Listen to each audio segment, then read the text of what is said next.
Hello everyone. It is Father's Day. So before anything else, I would like to greet all the fathers out there. Happy Father's Day. And on the side also the single moms and the widows who have been all this time acting as both mom and dad. So um for a Father's Day treat for all of you, actually this message is for everyone, not just for the dads. I am here to share with you one of the best gifts that my dad gave me. Ironically, it was after he died. Although every day with him was a gift when he was alive, he died when he was around the age of 59 only in 2002. And this gift is not just a gift from him, it is also a gift from the best father of all, our Father in heaven. So happy Father's Day, Lord. Thank you for being the best dad in the world. So I would like to start with it. So my dad passed away in the year 2002, and before that he was completely bedridden for a year. Actually, he was really sick. He was diagnosed with multiple myeloma, which is one of the most painful sorts of types of cancer. It is the cancer of the bone marrow. He was diagnosed uh, he was diagnosed with it for around 2 years. He suffered for 2 years, and the last year of which he had been already completely bedridden. So it was a very difficult time for him, and I was just so blessed that I was the one who stayed at home to take care of him.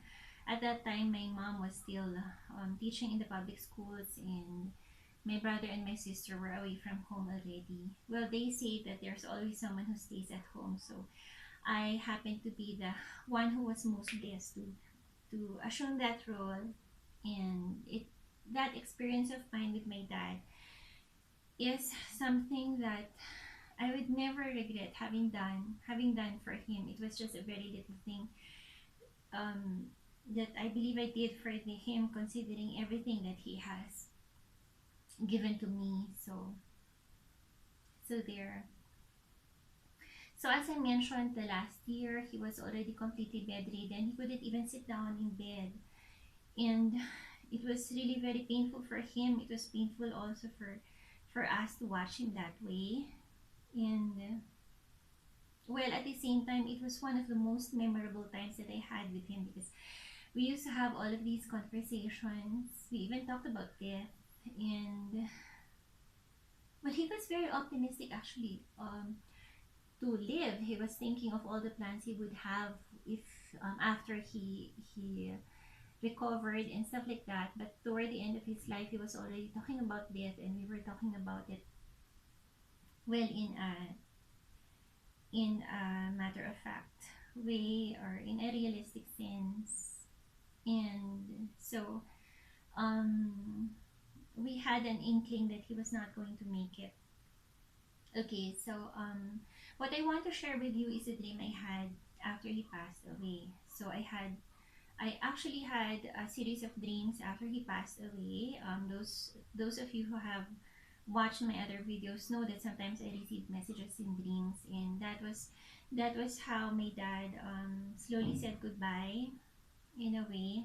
But there was one dream that actually really did stand out, that I would like very much to share with you. So please also feel free to share this video with those you know, so that the message might get to them. It is a very very important message.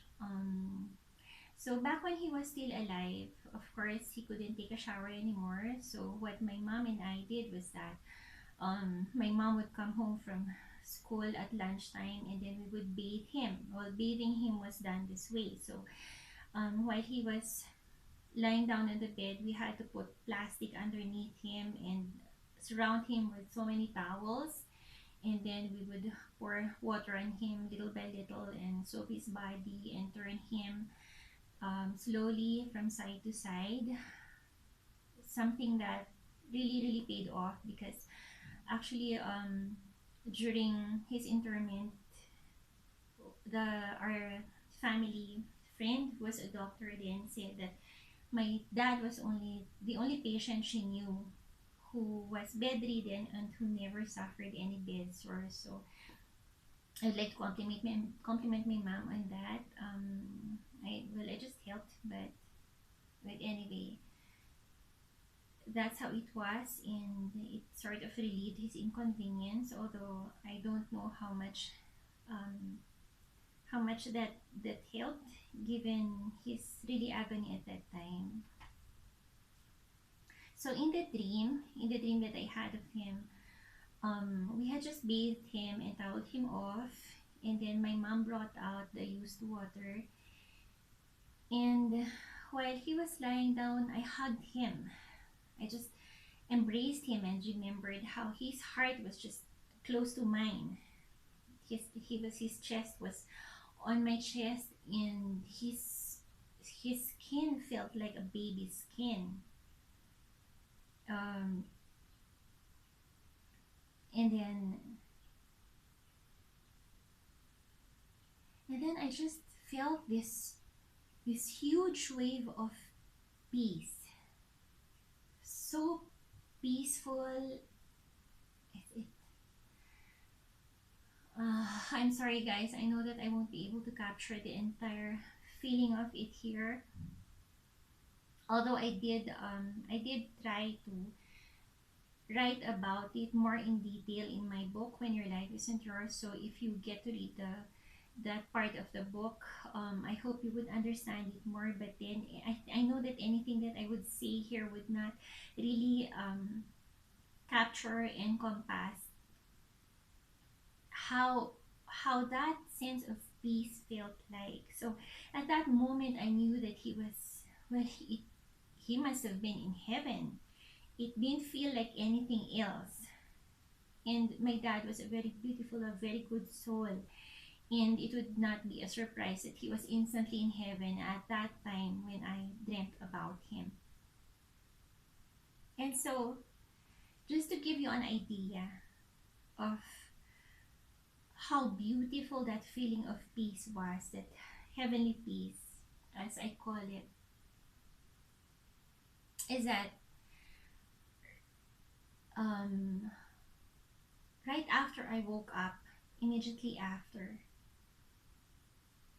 the first thing that came to my mind was that, oh my gosh, what was that? And that was if that's what was waiting for me on the other side, then I'd willingly go through hell in this life. So exactly that, those were my thoughts. If that is what is waiting for me at the end of my life, then I would willingly go through hell in this life, no questions about it. As I said, I would never be able to capture that. I wish I could share that with you, but what I want to share with you though is the reality of something like that waiting for us at the end of our lives. And well, if what it would take is that we stay with God and we do the best we can, we become the best versions of ourselves for God, not based on any worldly standards, then I am telling you, it would just be so worth it. So at this point, I would just like to probably commend each and every one of you for having done the work, for having determinedly stayed with God through every experiences you have been going through. Life on earth is not so easy. It's very difficult and excruciating most sometimes. But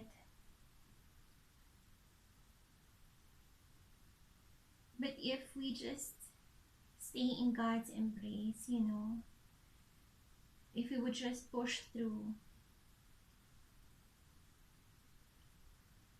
and become the best persons that we can be for God, then I guarantee you it is so much worth it. And that part of my dream was actually just a tip of the iceberg, a tip of heaven, a foretaste or a glimpse of heaven. So just imagine what it would be like at the end of our lives. I do hope I would be deserving of that. And that kind of peace and everything that surrounds it is what I would like to wish each and every one of you. So this is my gift for you today, as a gift from my dad and from the Lord. So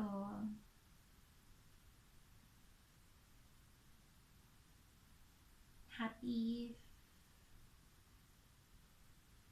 happy Children of God Day also. Okay, so um I hope I'm still overwhelmed. Okay, anyway. Um have a beautiful life. Stay with God. It is more than worth it. I can't even describe it for you. Okay, stay blessed, guys.